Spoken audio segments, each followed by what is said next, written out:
Промената во сопстvenичката структура во компанијата Euromax не ги колеба струмичките екологисти. Тие бараат трајно одземање на концесиите и затворање на идејата за рудник кај селата Иловица и Штука. Според Здрава Котлина, концесионерот Euromax Resources неодамна доби доминантни сопственици од Бугарија кои веќе имаа свој удел.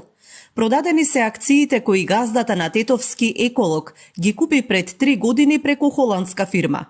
За Костадин Ристоманов од Новосело, државата треба да се охрабри, не само за рудникот кај Иловица, туку да се забрани употреба на цијанид, дури и за постоечките рудници.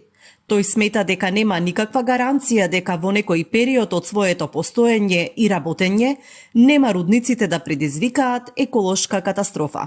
Имаме два чекора. Првиот чекор е да ги спречиме можните нови така наречени загадувачи и да ги одвратиме да не се појават. Значи, одземање на сите концесии и така се истечени условите, мора тоа да се случи. И второ, да им се стават на оние кои што веќе работат, а да им се стават такви услови, да не смеат да работат со цијанид, да не работат едноставно.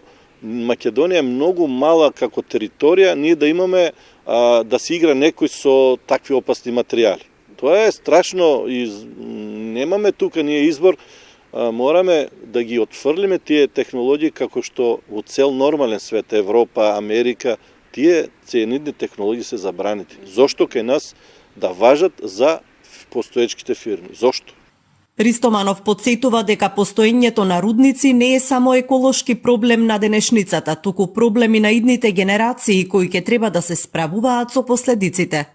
Но прашањето зошто ние си играме со оган, тоест зошто си играме со такви отровни материјали, зошто ние едноставно дозволуваме на странските компании да го исцрпат нашето богатство и да остават овде отрови, кои што не можат со илјадници години да се исчистат. Тоа е стручното прашање. Зошто ние сме Елдорадо за металичните суровини и за рудниците за бакар, злато и така. Ние немаме кој знае колкави богатства на злато и бакар, но имаме прописи кои што прават Елдорадо во Македонија. Рудникот кај селата Иловица и Штука го бранува југоистокот речиси 8 години. За него се организираа и локални референдуми, протести, а се наоѓаше и во предизборните ветувања на политичките партии.